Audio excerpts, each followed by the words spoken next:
Quando o presidente dos Estados Unidos, Donald Trump, autorizou a Agência Central de Inteligência, a famosa CIA, a realizar ações secretas na Venezuela, o mundo inteiro prendeu a respiração. Essa decisão, revelada inicialmente pelo jornal americano The New York Times e depois confirmada pelo próprio Trump, representava mais do que uma simples medida diplomática. Era o sinal claro de que uma nova fase da tensão entre Washington e Caracas estava começando.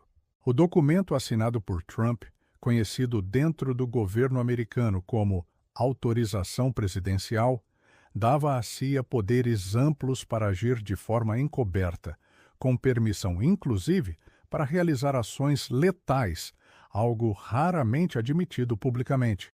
Essa autorização não era um papel qualquer. Tratava-se de uma das ferramentas mais sigilosas da máquina de inteligência dos Estados Unidos, usada apenas em situações que o governo considera de alta prioridade para a segurança nacional. E naquele momento, o alvo era Nicolás Maduro, o presidente da Venezuela. O conflito entre os dois países já vinha se arrastando há anos, mas com Trump no comando, as tensões chegaram a um novo patamar.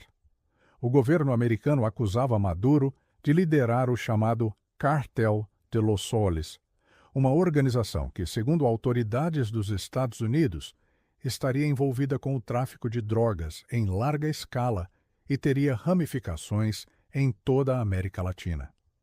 Para Washington, a Venezuela havia se transformado em um narco-estado comandado por militares corruptos e sustentado pelo tráfico internacional. Em resposta, o governo norte-americano decidiu agir de forma mais direta. Navios de guerra e aeronaves militares começaram a ser deslocados para o Caribe, numa área próxima à costa venezuelana. Em questão de dias, o mar que separa os dois países se transformou em uma zona militarizada.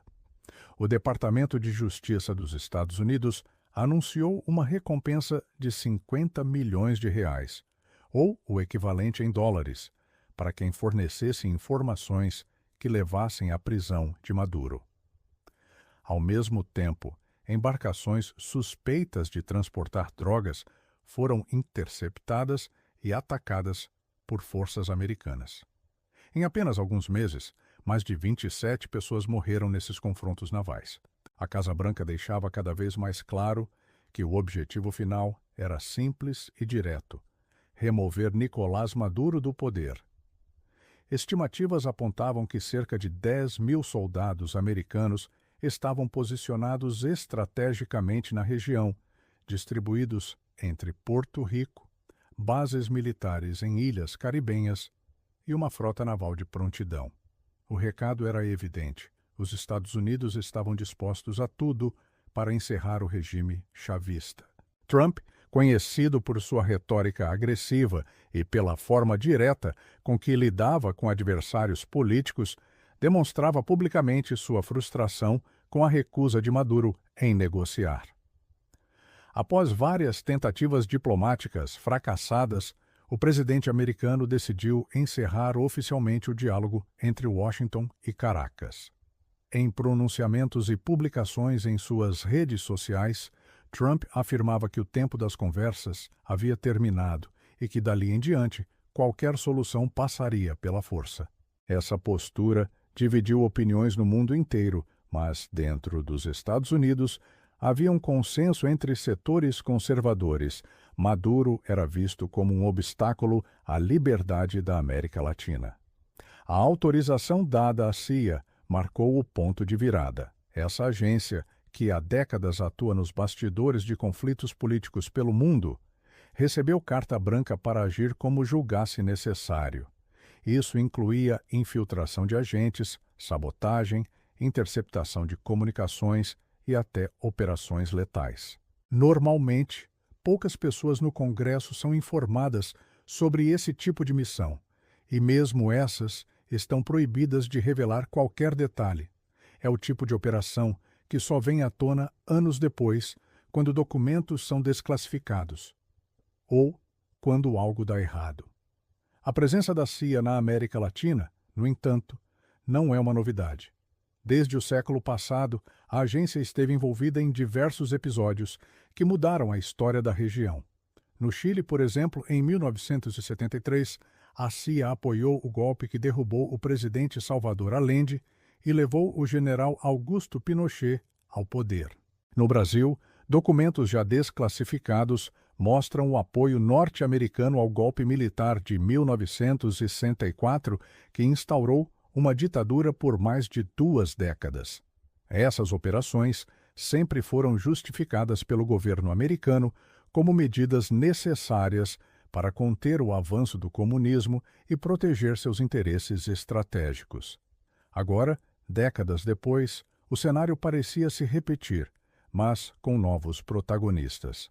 No caso venezuelano, o senador Marco Rubio, um dos principais conselheiros de segurança de Trump e conhecido por sua postura linha dura contra regimes socialistas, assumiu papel central na formulação da estratégia para derrubar Maduro. Rubio, de origem cubana, via no colapso do regime chavista uma forma de enviar um recado a outros países da região. Os Estados Unidos não tolerariam ditaduras alinhadas a Moscou ou Pequim. Por trás dessa narrativa, havia também interesses econômicos gigantescos: petróleo, gás natural, influência geopolítica no Caribe.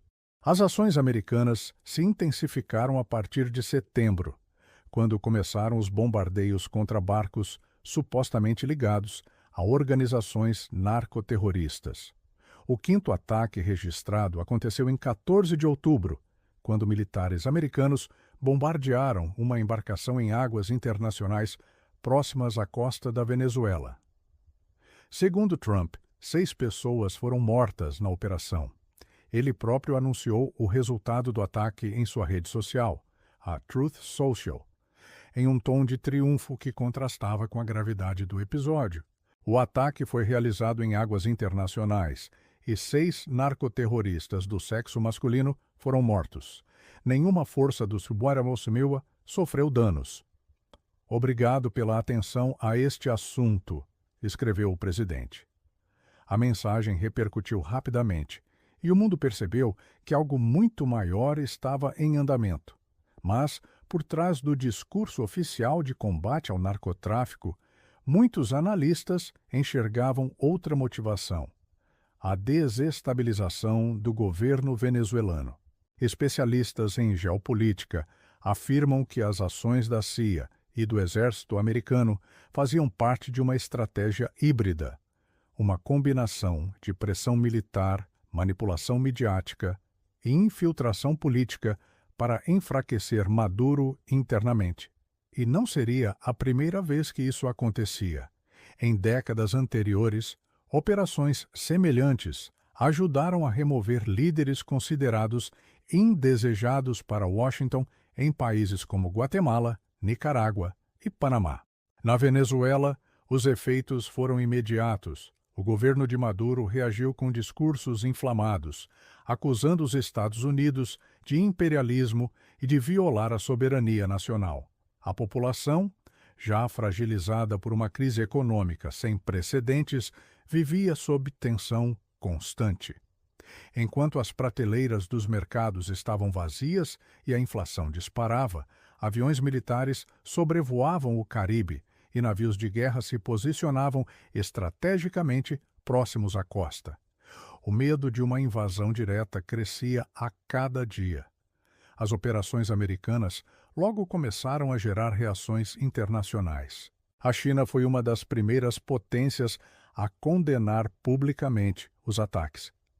O porta-voz do Ministério das Relações Exteriores chinês, Lin Jian, acusou Washington de ultrapassar todos os limites razoáveis da lei internacional e de interferir abertamente nos assuntos internos da América Latina.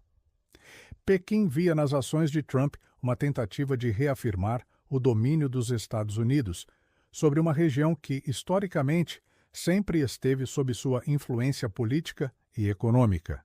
Moscou também se pronunciou, reforçando o apoio ao governo de Maduro e denunciando o que chamou de agressão imperialista.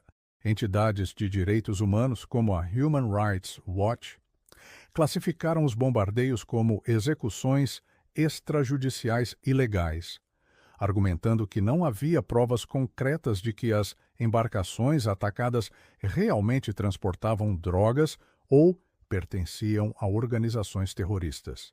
Para essas entidades, os ataques violavam a Carta das Nações Unidas e representavam uma perigosa escalada militar em uma região já marcada por instabilidade. A ONU, embora tenha pedido moderação, manteve uma postura cautelosa, sem condenar explicitamente os Estados Unidos, mas expressando preocupação com a escalada de tensões. Enquanto isso, dentro da Venezuela, rumores cresciam sobre infiltrações da CIA em diferentes setores da sociedade. Líderes opositores começaram a se distanciar do governo, jornalistas relataram perseguições e membros das Forças Armadas foram acusados de conspiração. Era como se uma teia invisível estivesse sendo tecida silenciosamente. Ninguém sabia ao certo quem estava do lado de quem. As informações circulavam rapidamente nas redes sociais e cada novo ataque americano aumentava a sensação de que o país estava à beira de um confronto direto. A história mostrava sinais de se repetir. Desde a Guerra Fria, a América Latina tem sido palco de disputas silenciosas entre potências. A CIA, muitas vezes, operou como braço invisível da política externa americana, moldando governos e derrubando líderes que contrariavam os interesses de Washington. O caso venezuelano, portanto, parecia apenas mais um capítulo dessa longa e controversa história. Mas havia algo diferente.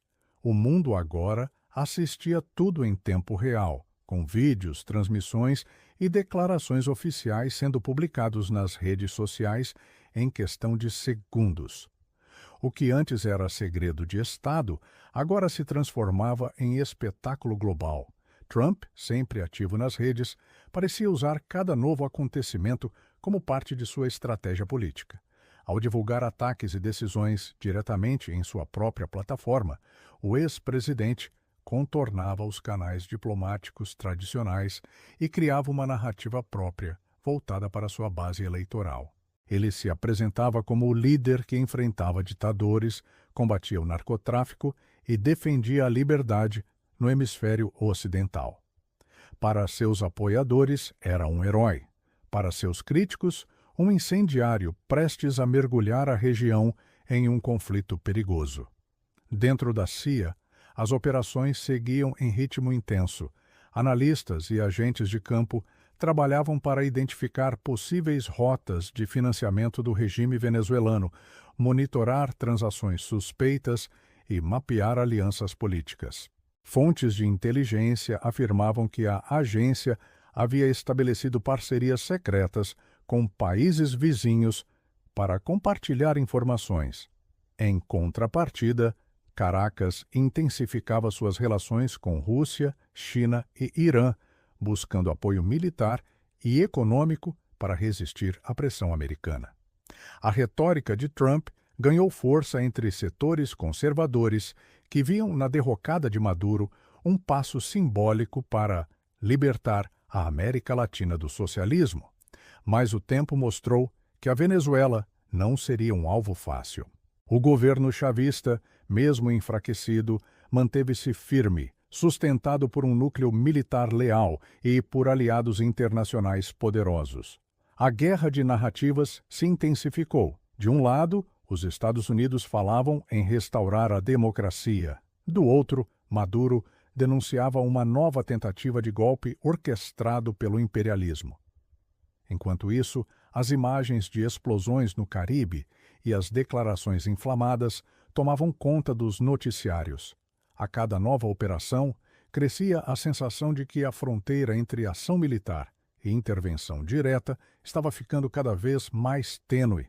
E, embora o governo americano negasse qualquer intenção de invasão, a presença de tropas e navios armados a poucos quilômetros da costa venezuelana falava por si só.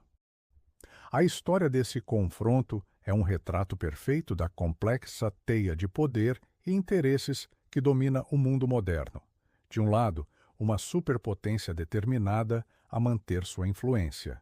Do outro, um regime disposto a resistir a qualquer custo. No meio disso tudo, milhões de venezuelanos tentando sobreviver em um país devastado pela crise, pela escassez e pelo medo. A guerra invisível entre a CIA e o governo Maduro não é feita apenas de tiros ou explosões, mas também de informações, propaganda e diplomacia. É uma batalha silenciosa, travada nas sombras, cujos efeitos se espalham muito além das fronteiras do Caribe. E, assim como aconteceu em outros momentos da história latino-americana, o verdadeiro impacto dessas ações talvez só seja conhecido muitos anos depois. Quando documentos forem desclassificados, quando protagonistas decidirem falar e quando o mundo, enfim, voltar seus olhos para entender o que realmente aconteceu entre os Estados Unidos e a Venezuela. Até lá, restam as versões oficiais, as denúncias e as suspeitas. E a certeza de que, por trás de cada movimento político, existe uma história muito maior sendo escrita nos bastidores. Porque, no fim das contas, o que está em jogo não é apenas a queda de um governo, mas o controle de uma das regiões mais estratégicas do planeta. O que parece uma guerra contra o narcotráfico pode, na verdade, ser uma disputa silenciosa por poder, recursos e influência. Uma história que combina política, espionagem, interesses econômicos e ideologia. Ingredientes perfeitos para um dos capítulos mais explosivos da geopolítica contemporânea. Se gostou dessa notícia, curte e compartilha o vídeo. Siga o nosso canal e fique por dentro de tudo o que acontece no mundo.